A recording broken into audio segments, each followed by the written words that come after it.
Welcome to ATB Weekly on this Thursday evening. Let's have a look at the week that's just concluded. We started back at Stawell last Friday with Bear Min, and Dean Yendall rode her. She finished 8th but drew wide and couldn't get any cover at all, and he had to go back. And then on the corner end of the straight, just got pushed really wide and interfered with. And upon straight, it was evident she didn't win, so she wasn't knocked around the straight, but it was a total forgive run for Bear Min there, and we just forget she went round, and we wait to see her again in a couple of weeks. On Monday, we went off to Hamilton with 3 runners, Schwarzens, Hear the Speaker and Edge of Storm. All 3 ran well. Schwarzens finished 4th.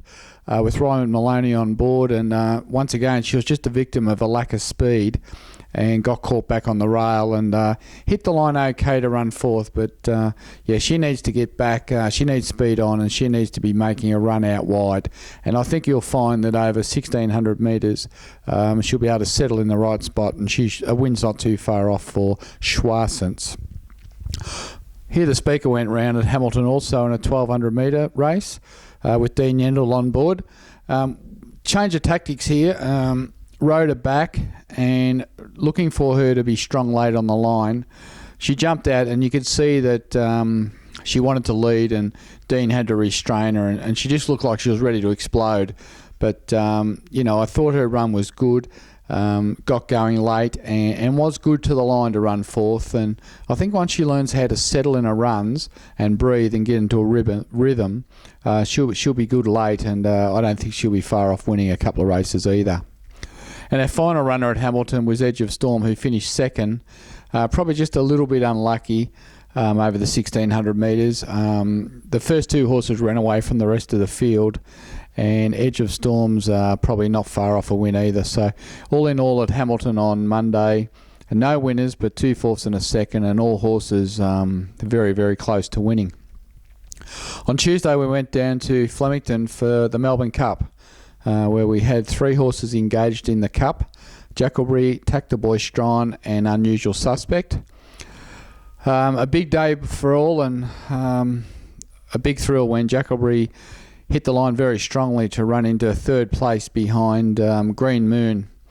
It's hard to describe just what that was like, the day and the build-up, and we had a marquee down there in the village with 90 guests, and we had owners in all sorts of places around the track, and we all gathered in the mounting yard prior to the race, and it was just a fantastic thrill. The build-up had been huge over the spring, and the time had finally come, and I think when all those jockeys lined up and you realised the Melbourne Cup was upon us, and we had 3 horses running there, it was just a fantastic thrill. And then as I went to the barrier, the pressure sort of mounted a little bit, and it was at that stage I was hoping that they'd run well just for the owner's sake more than my own.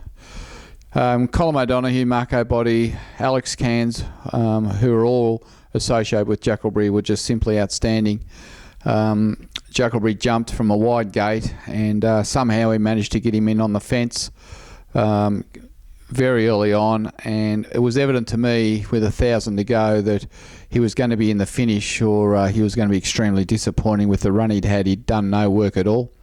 The runs come, and when he went past me at the 200, he was in 6th place, and he made a good run at him, and he just got held up for a bound, which may have cost him 2nd. But for him to run 3rd, I guess, those moments after the race will be etched in our minds forever, with owners jumping up and down like we'd won the race, not run 3rd, and sights of Sean Duke, Mark Casey, Tim Porter jumping up and down in the stand, John Richards tearing across the manning yard like a lunatic, Phil Britton doing backflips, Scotty Davidson, the Mick Johnson, the whole crowd of owners involved, and there's about 14 of us.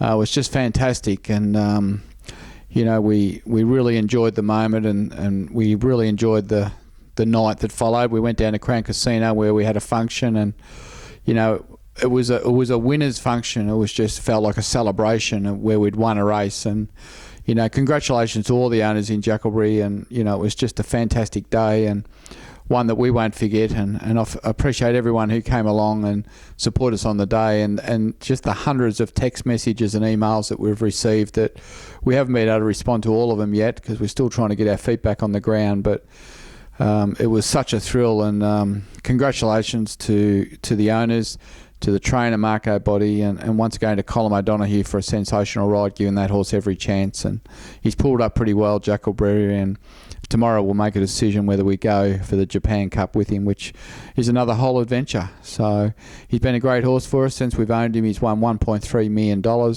and I think there's plenty more to come with that horse. He's a serious horse. He just needs everything to go his way, and he's top draw. Tactibustron, the grey horse, finished in 21st place. Early in the race he was sitting outside Jackalbury in the run, but the track was firm and he wasn't really suited. And look, he did come wide on the bend and loom up like he was going to be in the finish, but he faded over the last 400. Mick Kent said he pulled up good, but he's tired and he needs a break. So he'll be home here tomorrow in the paddock and having a little spell for about 5 weeks before we prepare him for the autumn with the Sydney Cup as his main goal. Look, he's come a long way this prep. He's come all the way from France. He's been in quarantine. He's worked in Australia. He's raced here twice. And we're thinking that he just needs to grow and fill up and just mature a little bit. And hopefully, with the wet tracks in the autumn and the winter, he can acquit himself well. And then we can have a look at him for, maybe next year's Melbourne Cup again, where he's a seasoned, climatised horse here in Australia, and he's used to everything, and we know a lot more about him, and we may be able to get a better result with him next year. Our other horse, Unusual Suspect, once again drew wide and went back and finished 23rd. Look, there was no speed in the race, and it was just a sprint home, and both him and Tactibustron were not suited. Unusual will go now to the Sandown Cup over 3,200 metres in a fortnight, and then it's likely he'll be retired to stud. So we've had a bit of fun with him over the last 12 months, so all in all okay. But a fantastic day and one that'll be remembered forever. Well, also on Tuesday we had 2 runners at Echuca. We had Chalaki having her first start with Harry Coffey, quitted herself very well and ran second, and I think she's a filly that's not far off a win. Very good run, and I think the winner's pretty smart. Magnus Bell ran 5th up there at Echuca on the same day. She was having a 5th run this time in and finished 5th. Got to the lead and just tired late, but she'll go to the paddock now and we'll get her ready for the autumn. Today at Flemington we had Ready Diva going around. She ran 8th, but she missed the start by 3, and then we had a horse lay all over her in the straight, and she only got going the last 200, and I thought her run was quite good. Looking forward to this week. Just got probably 5 runners coming up. Queen Air at Geelong on Saturday with Darren Weir. Jack Hill to ride, barrier 3. She'll run well. She's ready to win. Morfordville first up, Fantastic. Back from a spell. Mark Kavanagh trained. Definitely he will need the run. On Sunday we're off to Ararat with Wallington Flyer and Charge West running. Give these 2 super chances. I think they'll be both hard to beat. And I'm looking forward to a really good day at Ararat on Sunday. Then it's pretty quiet for a few days before Evans goes around at Seymour, but we haven't seen the fields there yet. So best for this week would be Ararat on Sunday, where I expect both Wallington Flyer and Charge West to get the money. Anyway, a very big week, and congratulations and thanks to all our owners and supporters. Don't forget our Christmas party. It's on the December 1st, and there's not a lot of tickets left. Anyway, until next week, enjoy, and may you get plenty of winners. Cheers.